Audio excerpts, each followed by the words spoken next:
Hello everyone, I welcome you all in my new video for class 8th students with a new chapter Microorganisms and Viruses, Friend and Foe. Students, in the previous video we have completed the first chapter crop production and management, and few questions were given as an assignment related to the video at the end of that particular video. So I hope you all have solved that questions, and if still few of you are facing any problem, so I'll upload the related answers in this video and you will be able to solve all of them. So let's start today's discussion. Students, you have a knowledge about decomposers from your previous classes, and you might have heard doctors telling you that it is a viral or bacterial infection during any sick situation. So what are these bacteria or viruses, and why don't we protect ourselves from them knowing that they are going to make us ill? Any idea? Yes, of course. Because many of the organisms in our surrounding are too small that cannot be seen with our naked eyes. Naked eye means without addition of any instrument. So the organisms which can be seen with the help of only microscope are known as microorganisms or microbes. So what is a microscope? Actually, microscope is an instrument made up of lenses, and it is used to magnify the image of any object. So, do you think the microorganisms are only harmful to us, or they may be beneficial too? So, during the discussion of the whole chapter, you will be able to see both sides of microbes as our friend and as our foe. So, starting from the classification of microbes, since they are too small and a variety of microbes are present in our surrounding, so microbes can be classified in 4 groups: bacteria, protozoa, algae and fungi, on the basis of similarities and differences amongst them. One more group is there of viruses, but we will discuss about them later out of these 4. So moving to the first group of microbe, that is what? Bacteria. Actually, bacteria are the simplest amongst the all microbes, because they belongs to a group of prokaryotes.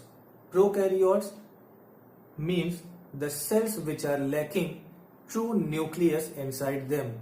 All of the members of this group, they belongs to a unicellular, means all the bacteria are having only single cell.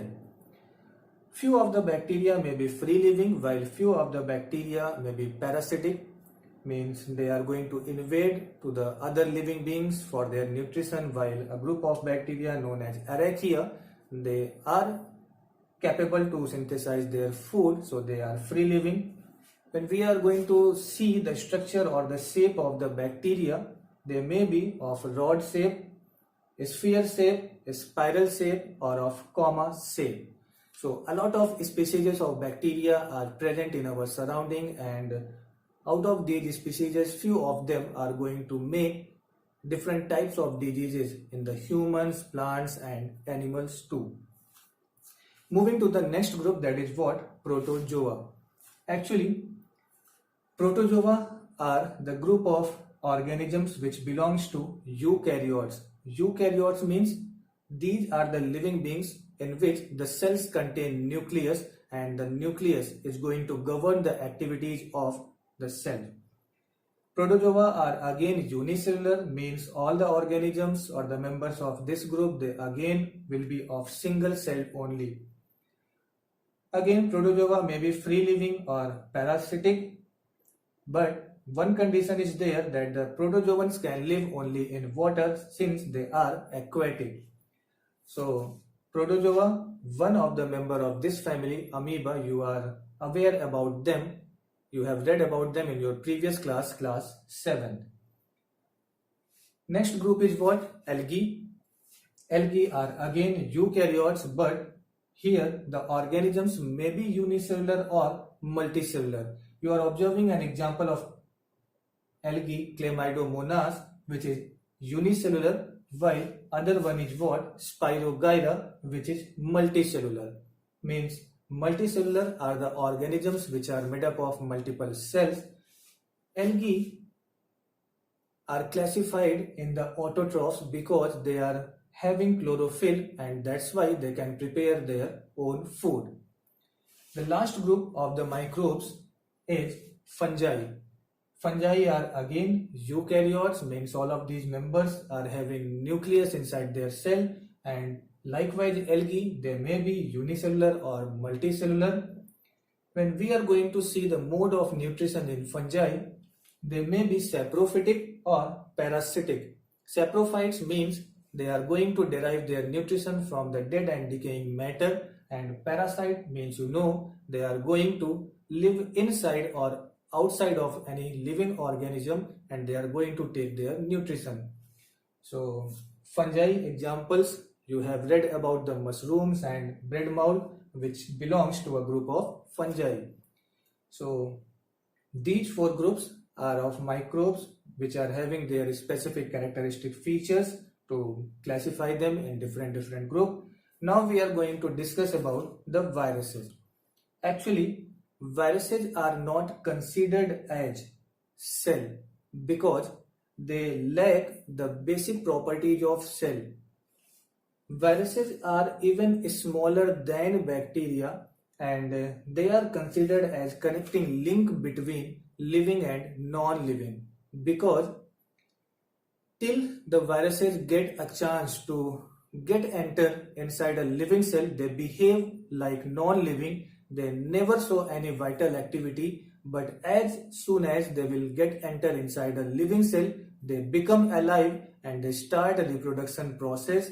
So they are considered as the connecting link between living and non-living. One example is here a virus that is known as bacteriophage, and this is the virus who is going to infect the bacterial cell. So if the microbes are too small, where we can find them? So next topic is what? Habitat of microorganisms. Microorganisms are cosmopolitan in nature, means they can be found everywhere, in soil, in water, in air, in mountains, even in marshy lands, or dead and decaying matter, or inside a living body, even in our body too. So when we are going to consider about the availability of microorganisms, they can survive everywhere, even in extreme situation, hot springs or cold ice water, because the microbes are having a specific layer outside their body that is known as cyst, and this cyst protects them during the unfavorable condition, and whenever the microbes are going to get the suitable condition, this cyst is going to rupture and they are going to again survive. So by discussing this, we know that the microbes can survive even in extreme situation. Next, if the microbes are present everywhere, how they are going to interact with us? So we are going to study the relation of microbes with humans. Microorganisms can be classified in two groups, useful microbes and harmful microbes, on the basis of their behavior with us. So we will study about useful microbes and harmful microbes in detail and the fields in which they are going to help us or harm us, but that will be in the next video. For today, I am going to conclude here.